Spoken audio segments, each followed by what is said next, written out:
Hello friends, welcome back to our channel. Friends, காலையில் tiffin கடைக்கு போனேன். போயிட்டு சீக்கிரமே வந்துட்டு என்னன்னாக்கா எனக்கு ரொம்ப உடம்பு முடியவே இல்லை. அப்படியே மூக்கால் வந்து சளி ஊற்றுது, ஜுரம் அடிக்கிற மாதிரி இருக்குது. அதனால் சீக்கிரமாக வீட்டுக்கு டிஃபன் கட்டிட்டு வந்துட்டேன். இன்னும் முடியல, அப்படியே இடுப்பெல்லாம் வலிக்குது. காலையிலே பட்டு வந்து செம டென்ஷன் பண்ணி விட்டா. அது என்ன நான் சொல்கிறேன், வீடியோ ஸ்கிப் பண்ணாமல் பாருங்கள், சரிங்களா? இட்லி சாப்பிட்றியா? மம்மு சாப்பிட்றியோடி? மம்மு சாப்பிட்றியா? நாய் கிட்ட போலாம். இட்லி சாப்பிட்டா அம்மா இட்டுன்னு போவேன்.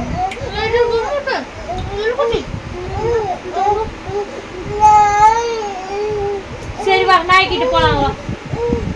அழாத, கண்ணத்தோட சரி, கண்ணத்தோட சரி சரி.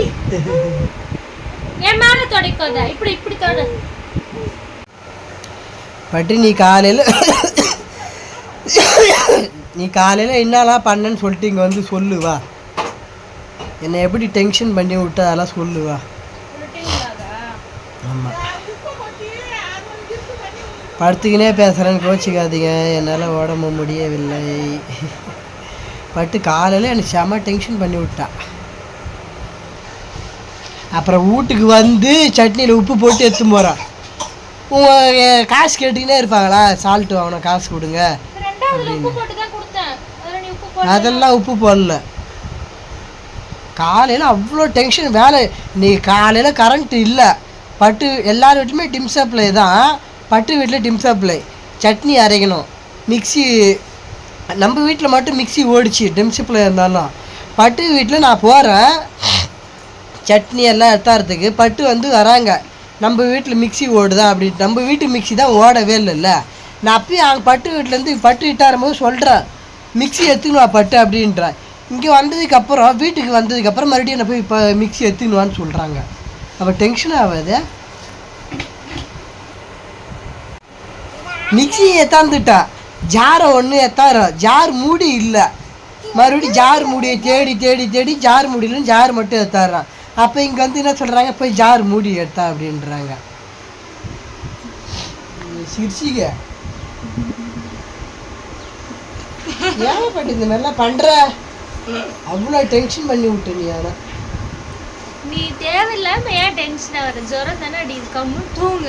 பின்ன என்ன, காலைல கரண்ட் இல்லை, அவ்வளோ இங்கே வரது வீட்டுக்கு வரது, அங்கே வரது இங்கே வீட்டுக்கு வரது. மிக்சி எடுத்துன்னு போன்னு சொல்லிட்டேன் பட்டுக்கிட்ட. இல்லை இல்லை, நம்ம வீட்டுக்கு போய் எடுத்துன்னு வரலான்ட்டு. வீட்டுக்கு வந்ததுக்கப்புறம் மறுபடியும் போய் இப்போ மிக்சியை போய் எடுத்தா அப்படின்னு சொல்கிறது நியாயமா? பாடின பாட்டே பாடுற, என்ன பாடின பாட்டே பாடுற? ஜுரம் தானே அடிக்குதியா, இப்போ கத்தி பிபி ஏத்துற. பைத்தியம் தான் நீ. ஆனால் போ, இதே வேற யாராக இருந்தால் ரெண்டு செவ்வில் அவுள் தூக்கி மாதிரி கொடுத்துருப்பாங்க. நீ அது பாட்ட பாட்டு எனக்கு தெரியும். அதனால தான் என்னை வந்து டார்ச்சர் பண்ணுற. இப்போ வீட்டில் இருந்து வந்தல்ல, பசிக்குது, சாப்பிட்டியா? நீ சாப்பிடு, எனக்கு வாயெல்லாம் கசக்கு, நான் அப்புறம் சாப்பிட்றேன். என்ன சாப்பிட்ற? என்னது என்னது? அது பேர் என்ன? புரியல. பச்சை மிளகாய், கிரீன் சில்லி சொல்லு. பச்சை மிளகாய்.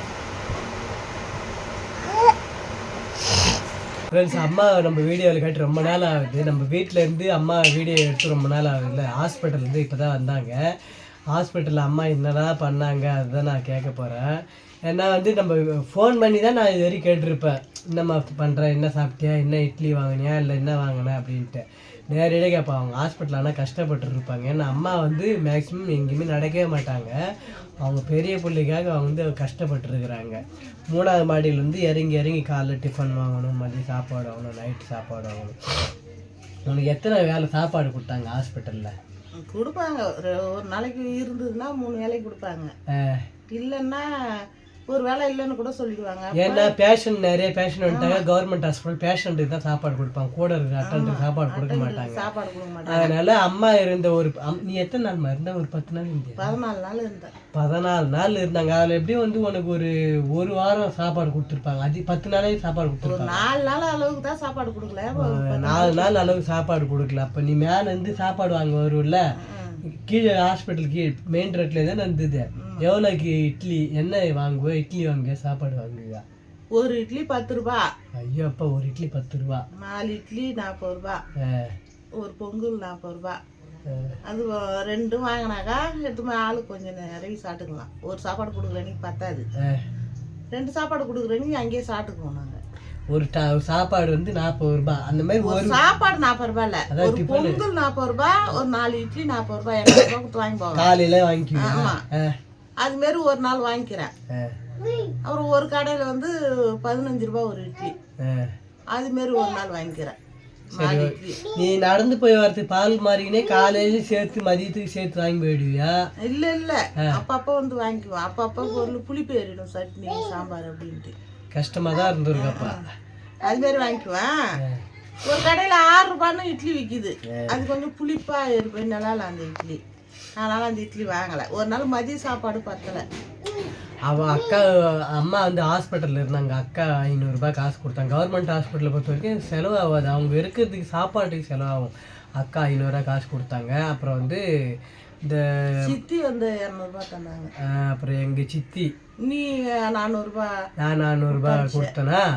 அப்புறம் நான் 500 ரூபா ஒரு அப்போ வந்தனே அன்னைக்கு எடுத்து போனேன். அது வந்து அம்மாவுக்கு வந்து வெள்ளை நிவாரணத்துக்காக 2000 காசு கொடுத்தாங்க. அதுல இருந்து அம்மா 500 ரூபாய் எடுத்துட்டு போனாங்க. கவர்மெண்ட் ஹாஸ்பிட்டல் இருந்தது வந்து ஒரு 2500 2000 ரூபாய் 1500 ரூபாய் ஆயிருக்கும். இந்த 14 நாள். ஏன்னா கவர்மெண்ட் ஹாஸ்பிட்டல் பொறுத்தவரைக்கும் அவங்க சாப்பிடணும்ல. அவன் போயிட்டேன். அப்புறம் ஏதாவது பிஸ்கெட்டு, ஜூஸு, பிரெட்டு, ஜூஸு, ஆமாம், பேஸ்ட்டு, தேங்காய் எண்ணெய், சீப்பு, போன அன்றைக்கே ஒரு ஜக்கு, ஒரு கச்சிப்பு, டம்ளரு, இதெல்லாம் காசு கொடுத்து வாங்கணும். அது நம்மள மாதிரி கஷ்டப்படுற ஃபேமிலியிலேருந்து கவர்மெண்ட் ஆஸ்பத்திரி போகணுன்னாலே ஒரு 2000 ரூபாயாவது ஆகும். நம்மளோட நிலைமைக்கெல்லாம் நம்ம வந்து ப்ரைவேட் ஹாஸ்பிட்டலாக காட்டவே முடியாது. இப்போ அந்த செலவு இந்த 14 நாளைக்கும் ஒரு நாளைக்கு எவ்வளோ குளுக்கோஸு, எவ்வளோ மாத்திரை, அதே இடம் அது தாண்டும். எவ்வளோ கணக்கே சொல்ல முடியாது எந்த அளவுக்கு. 1 லட்சம் ரூபாய் 1.5 லட்சம் ரூபாய் கூட அந்த அளவுக்கு பார்த்தாங்க. ஆனால் அந்த ஐசி ரூமில் இருக்கு பார்த்து செம்ம குளுக்கோஸ். ஒரு நாளைக்கு 10 குளுக்கோஸ் இருக்கும். சாதா வெளியில் வந்தால் தான் 3 குளுக்கோஸ் 4 குளுக்கோஸ் போடுறாங்க. அம்மா வீட்டில் இருந்தாக்கா, இப்போ அம்மா உட்காந்துருக்காங்களா, ஒரு நாளைக்கு ஏந்திருக்குது பார்த்தாலே ஒரு 4 இட்டு தான் ஏந்திருப்பாங்க. அப்போ அவங்க ஹாஸ்பிட்டல்லேருந்து கஷ்டப்பட்டு எவ்வளோ கஷ்டப்பட்டுருப்பாங்க. ஏன்னா நம்மளும் போய் இருக்க முடியாது, ஏன்னா நம்மளுக்கு இங்கே வேலை இருக்குது. நம்ம அப்போ தான் அண்ணன் ஏந்திருக்க விடுவான். நானே கூட போய் வாங்க தரமான், நீ போதால டாக்டர் வந்தால் திட்டுவாங்க. தட்டு கூட சாட்டை தட்டு கூட அந்த தட்டு மாதிரி கழிக்கணும். முடிஞ்சப்ப அதுதான் செஞ்சுருவாங்க. முடியாது அப்பதான் நான் கவர்மெண்ட் ஹாஸ்பிட்டல்ல பரவாயில்ல. ஆனால் இப்போலாம் கவர்மெண்ட் ஹாஸ்பிட்டல்லாம் வந்து ரொம்பவே க்ளீனாகவும் இருக்கும். அம்மாவுக்கு வந்து முதல்ல ஹாஸ்பிட்டல் போகணுன்னாலே கவர்மெண்ட் ஆஸ்பத்திரி, ஐயோ கவர்மெண்ட் ஹாஸ்பிட்டல் போகணுன்னாலே கொஞ்சம் சிரமமாக இருக்கும். ஆனால் இப்போலாம் கவர்மெண்ட் ஹாஸ்பிட்டல்லாம் நல்லா க்ளீனாகவே இருக்குது. ட்ரீட்மெண்ட்டும் வேறு நல்லா தான் பார்க்குறாங்க. ஆனால் இப்போ ப்ரைவேட் ஹாஸ்பிட்டலில் போனால் 1 லட்சம் ரூபாய் 1.5 லட்ச ரூபாய் நம்மளால எப்படி முடியும்? கஷ்டப்படுற ஃபேமிலிலேருந்து போயிட்டு எப்படி ட்ரீட்மெண்ட் பார்க்க முடியுமா? அந்த நிலைமையில போயிட்டு எல்லாமே பர்ஃபெக்டாக முடிச்சுட்டு வந்துட்டாங்க. இப்போதான் அம்மா வீட்டுக்கு வந்து ஒரு ஆப்ரேஷன் பண்ணி 2வது நாளே எல்லாரும் இட்டுன்னு வந்து போட்டாங்க. நம்மள இட்டுன்னு வர்றதுக்கு தான் சரி நாளைக்கு தான் எடுத்து போவோம். திங்கக்கிழமை சனிக்கிழமை அப்படின்னு திங்கக்கிழமை தான் வாடிக்கிட்டாங்க போடுவாங்க. பரவாயில்ல, வீட்டுக்கு அம்மா வந்துட்டாங்க. இதுக்கப்புறம் வந்து கொஞ்சம் ஃப்ரீயாவது நான் சொல்லிட்டேன், நீ ஹாஸ்பிட்டலில் இருந்தல வீட்டுக்கு வந்துட்டே கொஞ்ச நாள் ரெஸ்ட் எடு அப்படின்னு சொல்லிட்டான். இப்போ தான் வேணும்னே காலையிலே எழுந்து தண்ணி பிடிக்குது, எல்லாம் பண்ணுது. எங்கேயா படுத்து தூங்கினா என்ன அவனுக்கு? அவ்வளோதான். அம்மா வந்து ஹாஸ்பிட்டல்லேருந்து பட்ட கஷ்டங்கள், அவங்க சாப்பாடுக்கு எவ்வளோ கஷ்டப்பட்டாங்க அதெல்லாம் வந்து சொல்லியாச்சு. சாப்பாடு கொடுக்குறாங்க கொடுக்குறாங்க. எனக்கே ஒரு நாளைக்கு நிறைய பேஷண்ட் வந்துருக்குன்னா கிடைக்க மாட்டேங்குது.